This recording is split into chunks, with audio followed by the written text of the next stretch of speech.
Hi, hello again. It's me, Amy the Baker, back with another video. I'm hoping I can be quick. I guess I have an hour of wiggle room, but I have so many other things to do that it would be ideal if I could get this done quickly. It's Bubba's birthday on Tuesday. So by the time that this video is out, his birthday will have been yesterday. Happy birthday, Leon. We're having a party tomorrow, Sunday, so I'm making him a smash cake for him to smash. Obviously. And I figured, why not take the occasion? I need a video anyways to tell my birth story. I forgot to even taste this. It's good. It needs salt and vanilla. I'll be telling the story from memory. It was a year ago, so it might be a bit jumbled, but I will do my best to keep it cohesive. And while I'm telling that story, I'll be making his birthday cake. Okay. A year ago, I was very pregnant. I'll try to find one of the last baby bump pictures that I have. I was big. Large and in charge. I'm gonna do a crumb coat, then I'll dye the icing and do the outside. This is a bit crusty. Hopefully it gets hydrated, but it's mostly just for him to smash anyway, so I'm not too worried. Yeah, a year ago, I was very, very pregnant and very, very miserable about how pregnant that I was. If anyone watching has been pregnant, you know full term is too much. Usually I do fillings in cakes, but I'm just gonna do like a thin layer of icing. Most of it's probably going in the trash anyways. So it would have been the 11th, Remembrance Day. I was sleeping on the couch at the time because I was getting such bad heartburn that I needed to sleep sitting up. I was going to bed on the couch with all my pillows and all of that, and I kind of felt a contraction, but it wasn't super strong. I was like, well, I'll just go to sleep, it's fine. And then I had another one or two that were strong enough that my unconscious dream self was like, you're having contractions. It didn't like fully wake me up or anything. I was still asleep. It was infecting into my dreams, so that was kind of weird. And at 6 in the morning, I woke up and the contractions were close enough together and strong enough that I couldn't sleep any longer. I tried to sleep for about half an hour before I was like, okay, no, it's go time. I got up and I pooped my brains out. Oh my God, I could not stop pooping because of the contractions, I'm assuming. Sorry if that's TMI. I had a shower as well, and I'm pretty sure my water had broke, but it was like trickling. It wasn't like a gush or like all at once. It was kind of just trickling slowly. Super fun, but not fun really. In the town that I live in, there isn't maternity coverage all the time because there's not enough doctors and nurses. I think there's like 2 weekends a month where there's just no one. And if you go into labor, you're kind of just out of luck. So you have to go to one of the neighboring communities, typically the one that's an hour away. But during my last appointment with the maternity clinic that I was going through, they said, you know, oftentimes we're still in town, even if we're off. So just call the hospital and see if they can check you out to see how far along you are. And if there's people in town, you know, most likely we will be able to help you. Spoiler alert, they could not. I don't know a birth story that isn't at least mildly chaotic. Okay, where was I? So I showered, and then after I was done showering, I woke up Nathan. It was about 7 in the morning, and I was like, baby's coming. And he's like, oh, do I have time to shower? And me, you know, it being my first baby, and they're like, you know, labor takes a while, especially for your first. I was like, yeah, go for it. I'm gonna call the hospital anyways and see like what kind of coverage they have and if they can check me out. So he hops in the shower and then I call the hospital and they're just straight up like, we have no coverage and you're gonna need to go to the neighboring city. Great, can I come in and have you check me out, please, first? And they're like, yes, come in and we'll have the mat nurse see how far along you are. So at that point, I'm freaking out. I'm in labor and they're telling me I'm gonna have to go to a hospital where I hadn't seen the labor and delivery unit because in my town, they had given me a little tour and whatever. But the thing is, when they don't have C-section coverage, they don't want to deliver your first baby because they don't have the doctors for it. Yeah, I'm absolutely not having a good time at this point. Not that giving birth is fun in general, but it was extra stressful and scary. But I was trying to stay calm. I think I did an okay job at staying calm considering the circumstances. Nathan finished showering and then we just drove right to the hospital. I didn't bring any of the stuff that I had packed. I had packed like 2 bags worth of stuff to bring to the hospital with us. And we just left it because our thought was that we would have to come back home, take the car seat out of the car, have my mom and dad come over, get the car seat into his truck, drive up to the neighboring city, and then go to the hospital there. Yeah, we thought we had more time. We had no time, apparently. I get to the hospital, we go into the ER triage, and I just tell the triage nurse, I just called and the mat nurse said she'd see me. And so I got like sent right to the back, didn't have to wait in triage, which was nice because I was having pretty regular contractions. The mat nurse takes me to labor and delivery. Oh, she had got me to bring in the underwear that I was wearing so they could test it for amniotic fluid to see if my water had broken because I wasn't sure at that point. Microwave this. I can't remember if it was while the test on my underwear was going or after, but either way, she checked to see how dilated I was, and I was 5 centimeters, which is about halfway. So I wasn't leaving. Now I'm having to text my mom and try to get all of my stuff organized and get them down to the hospital because I wanted my mom with me, but I also need my stuff. And during that time too, the mat nurse is going to the ER doctor who would have been the one having to deliver me because he was the only doctor there. I was very stressed, to say the least. So after we find out that I'm not going anywhere, I am staying in the hospital, I get moved to an exam room for the ER doctor to come and examine me. He looks terrified. He hadn't delivered a baby in 15 years, so he was probably just as terrified as I was in this situation.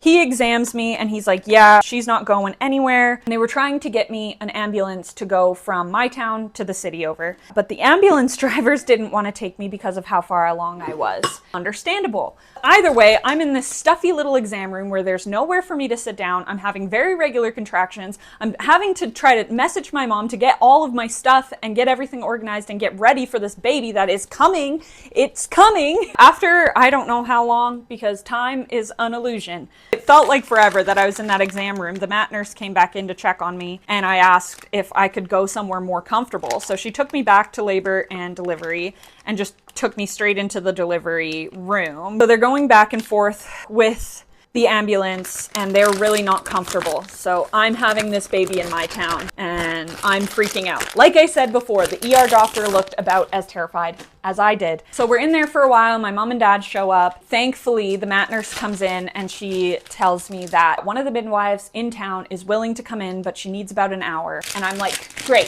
perfect. Bring her in if she can come. It was just kind of a waiting game at that point. I'm having pretty regular contractions. I'm pretty uncomfortable and we have to wait about an hour. I set up my music and we're just kind of riding out the contractions as they come, as you do when you are in labor.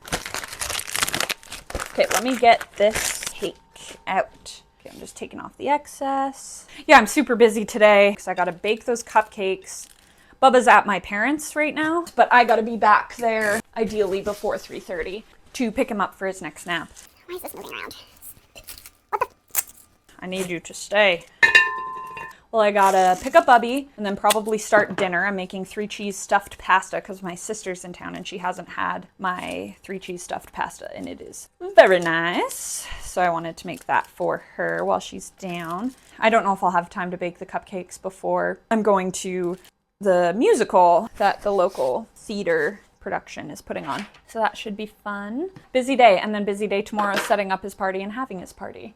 Okay, I think I'm ready. Okay, where was I? We were waiting for the midwife. The midwife gets there after what feels like an eternity. She examines me and she's like, well, you're 10 centimeters and it is time to push. And I was not ready. I did not feel an overwhelming urge to push. I actually just simply was not ready. I did not have a choice. There is white chocolate chunks in here. Whatever, we gotta use it. I don't really have a choice. At this point, we are running out of time. Just like I didn't have a choice while I was giving birth, because in that situation, we were also running out of time. She kind of just coaches me throughout the rest of the birth, and it was, that was quite the experience. I had to push for an hour, and I was not expecting it to be that long. I also was taking it easy with the pushing because I didn't want to tear. I did tear a little bit. Getting stitched up hurt so bad. I'm going for a smooth cake, but it might not work, and I might just have to do a linear style. We shall see. I start pushing basically immediately after the midwife gets there, and I was not ready, but I had to do it anyways. It was insane. Well, first, I started pushing, I was on my back, and they didn't obviously say anything directly, but I could tell that they were kind of worried about his heartbeat for a minute, and so then that's obviously making me panic more. And they started flipping me from my back to my knees in all of these different positions. I felt like a goddamn rotisserie chicken. And I kept screaming like, I can't do this, I can't do this.